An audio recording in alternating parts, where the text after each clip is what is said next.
Hello guys, അപ്പോൾ നമ്മൾ ഇന്ന് മാങ്ങാണ്ടി നടാൻ പോവുകയാണ്. ഫസ്റ്റ് നമ്മൾ കുറച്ച് മണ്ണെടുക്കുക.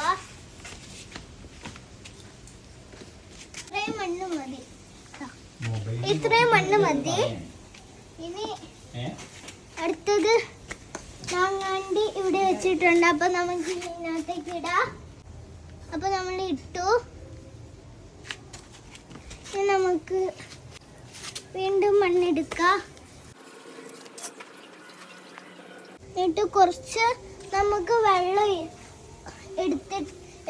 നമുക്ക് അതിനകത്തേക്ക് ഒഴിക്കാം.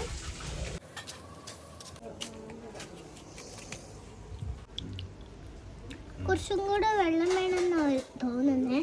ഇതും കൂടി ഞാൻ അന്നൊരു ദിവസം നട്ടതാണ്.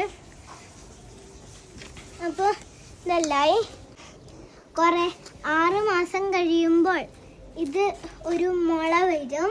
എന്നിട്ട് കുറേ ദിവസം കഴിയുമ്പോൾ ഇതിന് പൂ പിടിക്കും. പിന്നെ മാവാവും. പിന്നെ മാങ്ങ ഉണ്ടാവും. ഉണ്ടായിട്ടാണ് മാവാവുന്നത്. ഓക്കെ.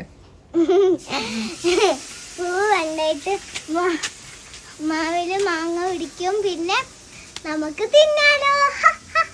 എൻ്റെ വീഡിയോ ഇഷ്ടപ്പെട്ടെങ്കിൽ ലൈക്ക് ചെയ്യണം, സബ്സ്ക്രൈബ് ചെയ്യണം. ബൈ. പല്ലിന്റെ ഇടയിൽ കൂടെ കാറ്റ് പോവാണ് സബ്സ്ക്രിപ്ഷൻ പറയുമ്പോ.